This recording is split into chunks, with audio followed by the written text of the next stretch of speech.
Get into you, but first, before we do that, where are you coming out of? So now I'm in Chicago. I'm from Chicago.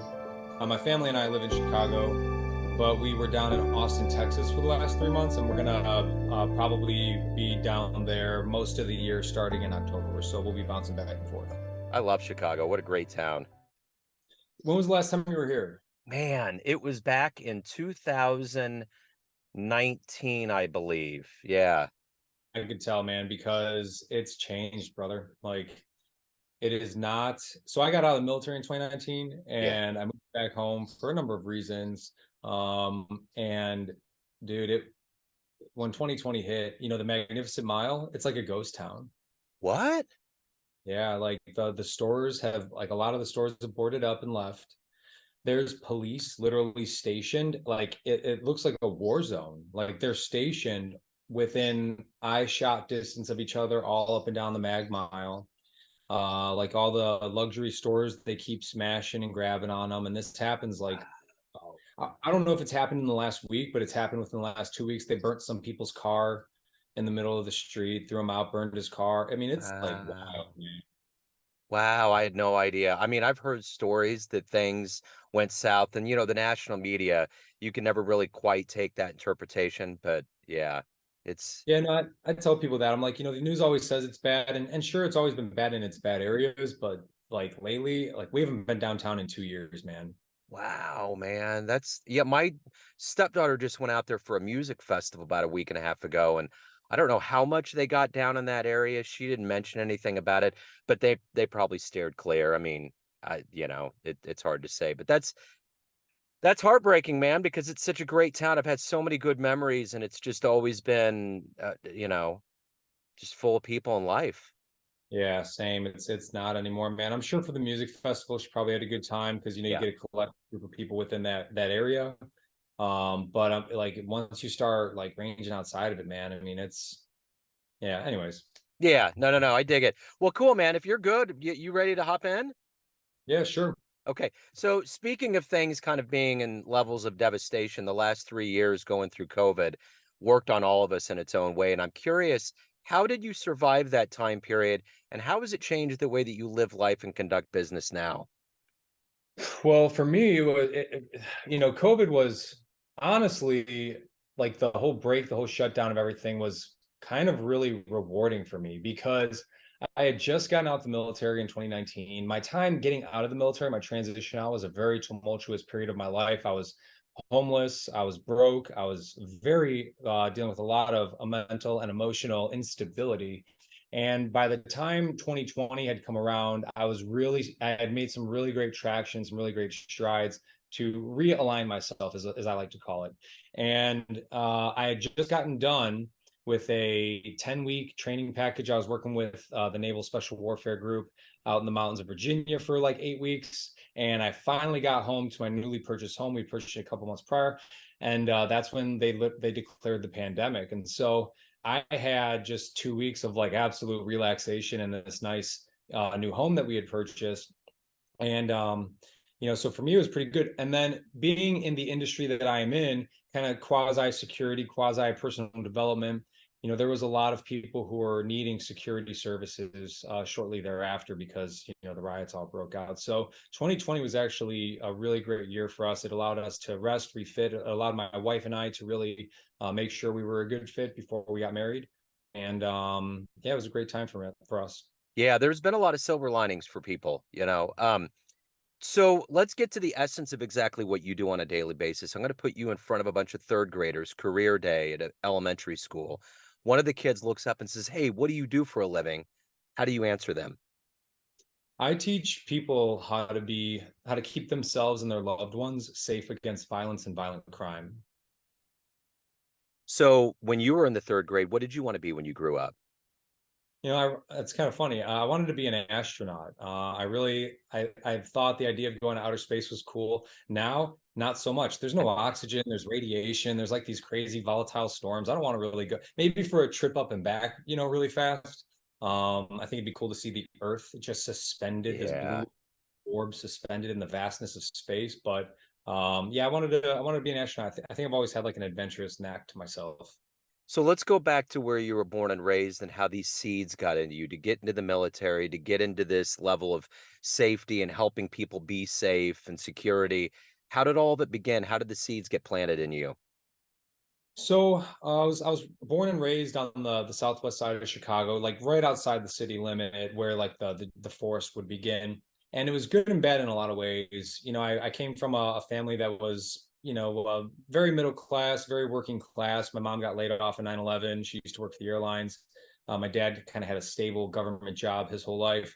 And from a very early age, I think I take after my mom with this. My mom was raised on a farm in Michigan, and she ventured out with my dad in a different state, different area, which is very scary for somebody from these small farm towns. They don't really leave that often, let alone go out on the whim like my mother did. And she always kind of encouraged me to be adventurous. And some of my first memories actually was when I had the police called on me for running away. And I didn't even run away. I just went to the neighbor's yard and played on their tire swing for like, I don't know, 4 or 5 hours. And my mom had a panic attack. She couldn't find me and called the police. I got scared, hid underneath my brother's crib. And I could still see the leather shoes of the police officer. I could still smell his uniform walking into the room because he just wanted to talk to me. So I think my mother always encouraged me to be adventurous. And as I progressed in my years, there was a lot of negative influence in the area, so a lot of hardcore drugs. I was just hanging around bad spheres of influence, these older drug addicts who made me think and believe that doing drugs was a cool thing to do. And so I got hooked on some really heavy substances at a very early age. And then when my best friend John joined the Marine Corps, I saw his transformation, and I knew that I wanted to be a part of that. And I didn't want him to go to war. He was my best friend. We went through everything together, and this was 2005, 2006. So I was really fortunate to have him in my life. I was really fortunate to always have a sense of adventure due to my mother instilling that in me. And yeah, things just kind of worked out in that direction, basically, so I wouldn't end up dead or in jail. So who has been kind of a consistent hero for you?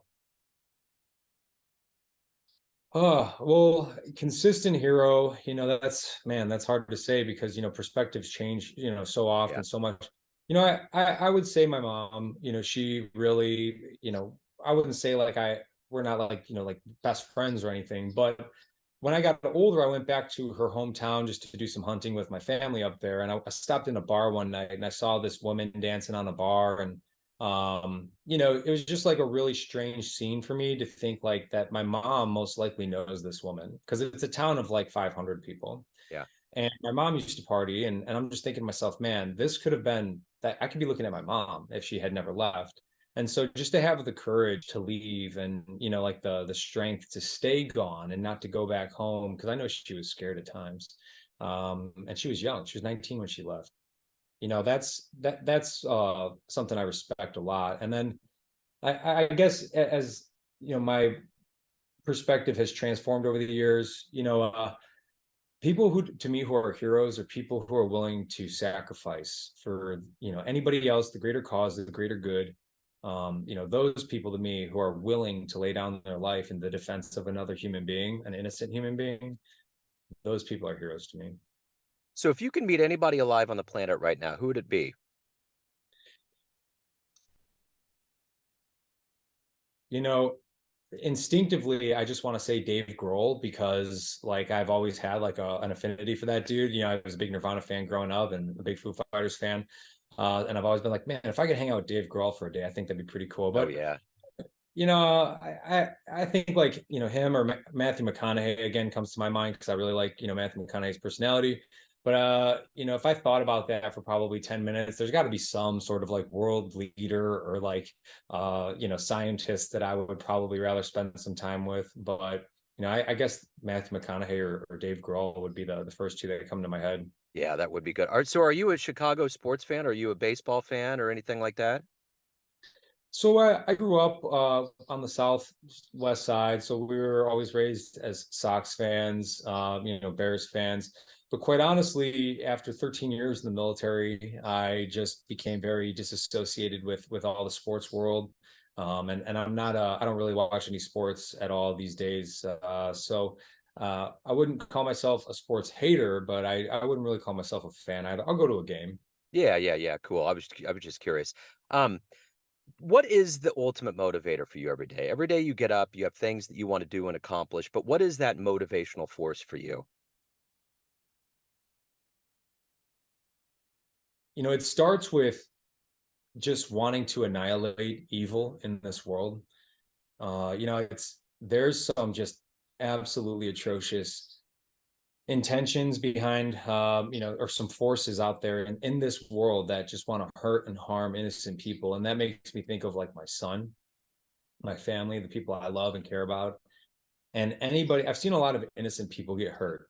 When I was over in Iraq fighting against ISIS, the Yazidis were particularly subjected to a lot of rape and kidnapping, abuse, slaughtering of these villages. I mean, village after village after village was just ran through.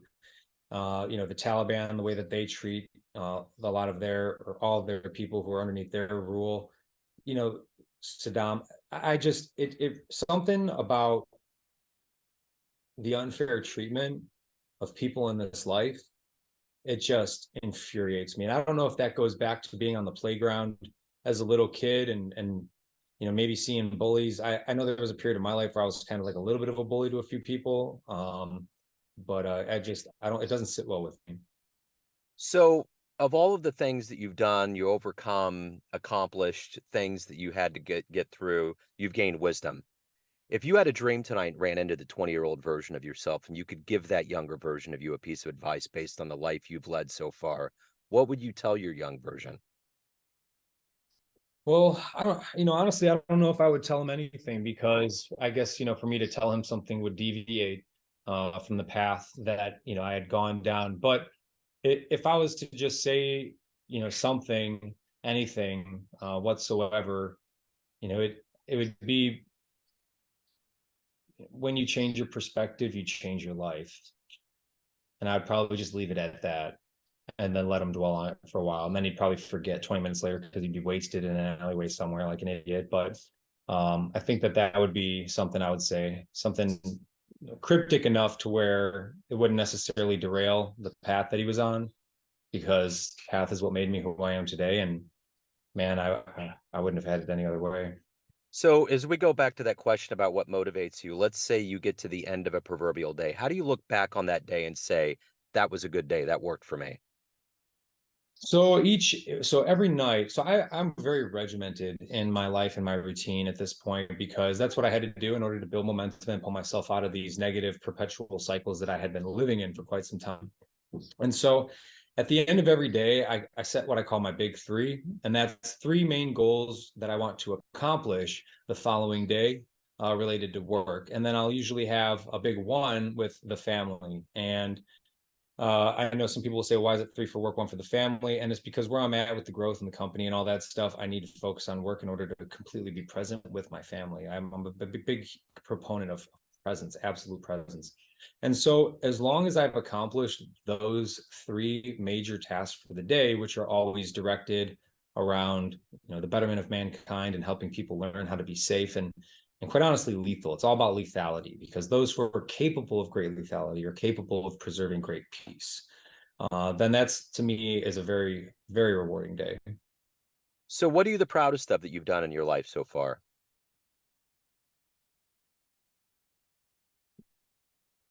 I would say the transformation, the many transformations that I've had in my life, being a teenage drug abuser. And I'm not talking about like a little bit of weed here and there. And I'm talking like I was shooting things up in my body. I was smoking crack, like crazy stuff that a 16-year-old should just never be doing. So like the transformation from that into the military, was a big one. The transformation from, just being a half good Marine into the Special Operations Command. That was a really big transformation I had to make. And then, falling kind of from where I was at into the, drinking and suicidal cycle that I had kind of got myself into. That right there, I would say would be the most proud transformation that I had because that set the tone for the rest of my life. What's been the best client success story you've ever been involved with? Man, that's a really great question.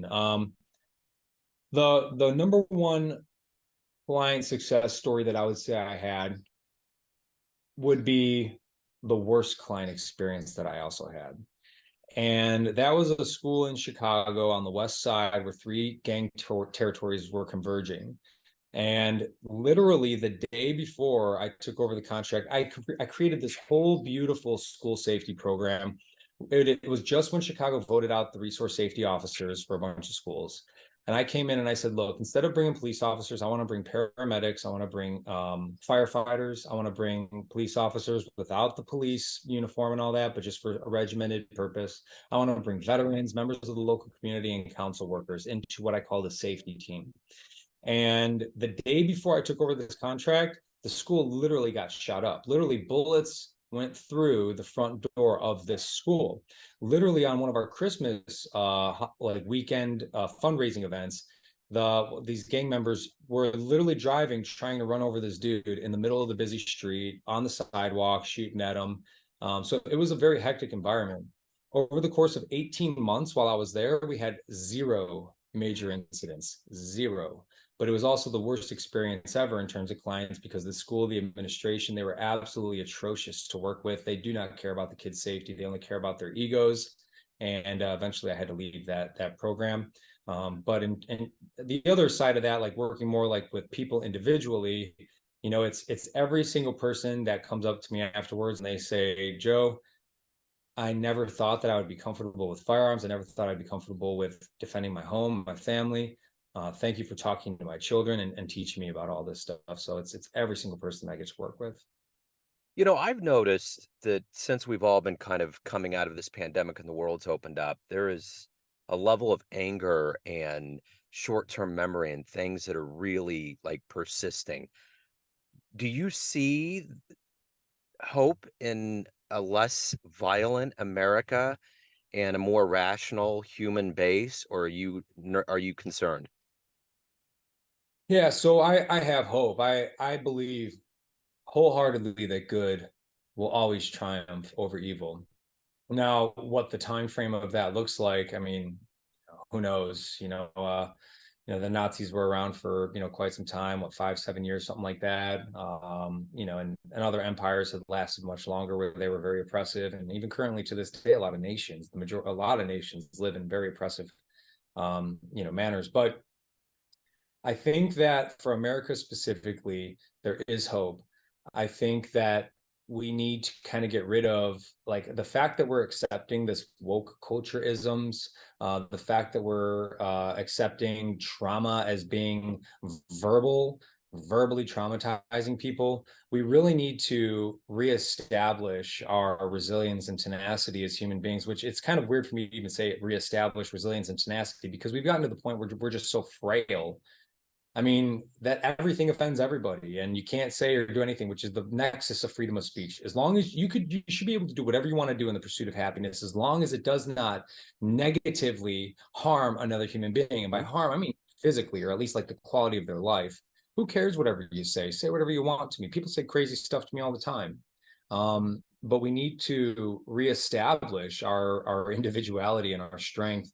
And I now keep in mind, I've also worked in some really high levels of government, right? I've done some really high operational things all over the globe. I do believe that a lot of what's taking place in America nowadays is purposefully due to external influence that is designed to decentralize the human family and essentially rot us out from the inside so that certain powers can maintain or grow and expand their global reach.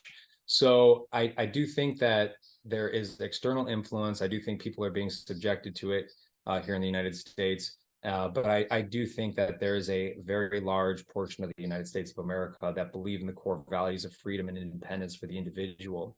And I really do believe that we're not doomed. We're in a struggling phase right now, and it could have negative outcomes for the short term, meaning 5, 10, 15, 20 years. But I don't think that America is doomed. So let's get to the essence of Joe. Everyone has a perception of you, family, friends, clients, colleagues, but you run the show. What's your perception of yourself? Who do you think you are? I'm a warrior poet, man. Like that's it. I have daily regimens and self-sacrifice and self-inflicted adversity that I ensure upon myself all day long, every single day. So I know that I'm maintaining the edge required for that ultimate sacrifice for either my family, myself, even a stranger. And at the same time, though, I I'm an anti-violence advocate. It's a disgusting thing. It's such a horrible waste. You know, every person that was expired or killed that I ever stood over in my life, it just always resonated with me. Like, wow, what was this for? And I think that life is a beautiful thing that can be explored by all people. And I think we all have capabilities well beyond our own self imposed limiting beliefs. And I just want to see, I want to help contribute to that beauty in everybody's life. But unfortunately, the universal laws of existence mean that you need to be strong, you need to be capable of securing your own safety and security. And then, you know, not even from other people, but just from animals or nature, right? Like you have a storm come through, you need to be strong and you need to be smart and you need to be capable. And so, you know, as the warrior poet, you know, that's my goal, that's my objective, is to be able to live that life of absolute discipline, help train and teach other people to do the same in varying degrees, but still have the appreciation, the respect, and the beauty of life, and the fragility behind it all for what it is. So I kind of mentioned sports because I was going to get into a question, but I'm going to reroute that. You mentioned Dave Grohl.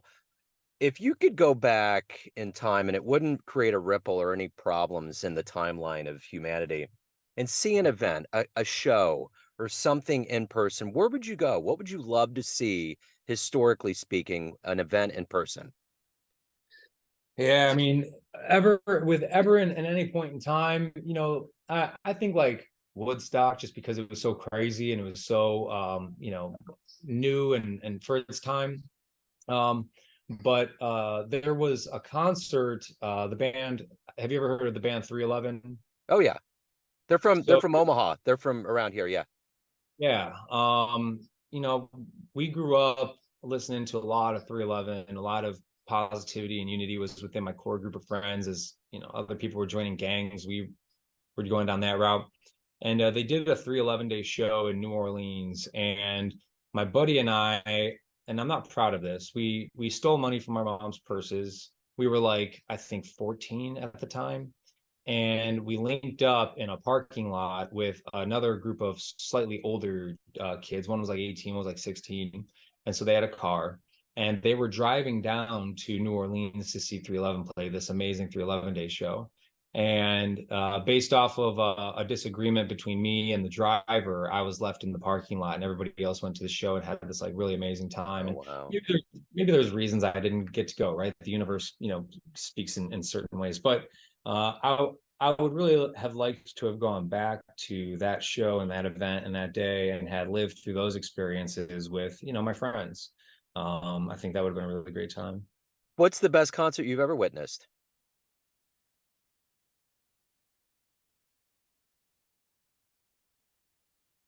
It it was probably yeah, it was a 311 concert. It was back in 2016.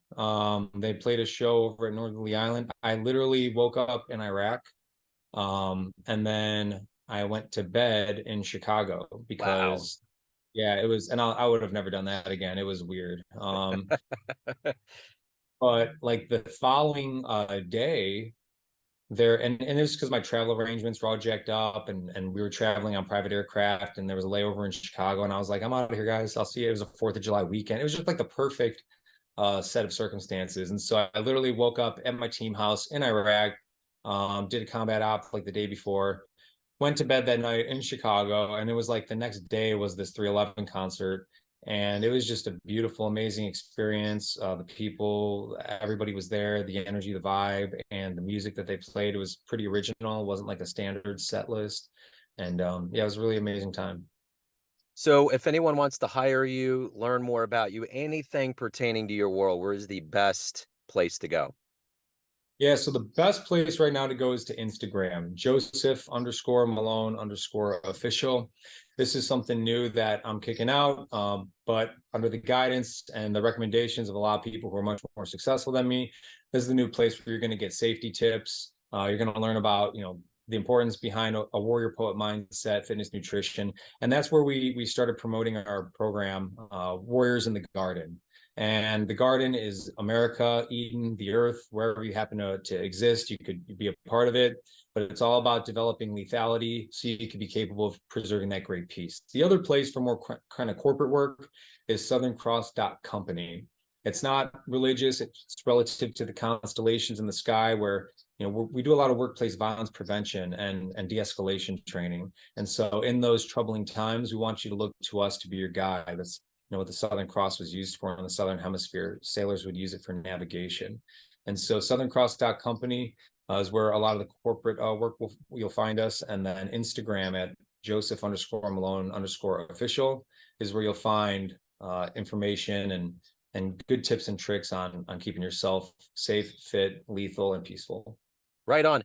That window behind you with all the green going around kind of reminded me when you kept talking about Iraq. I remember they used to have the night goggles and everything would be kind of green. It kind of looked like I was trying to figure out what that was for a little bit. Is that artwork and then I realized it's the leaves and the trees up there. Yeah, So, it's a reflection. I got the window going on here, and we've got a lot of trees around our house. It's pretty nice. We've moved pretty far outside of the city at this point, yeah. and it's yeah. So it's these, but the night vision goggles nowadays, they're actually even white. They're white phosphorus now. So Okay. All right. We're really beautiful. always evolving, man. Joe, this has been great. Thank you for opening up. Thank you for the great work you're doing and giving us a little portal into what you're all about, man. I appreciate it. I appreciate the opportunity, brother. Yes, sir. Have a good day, man.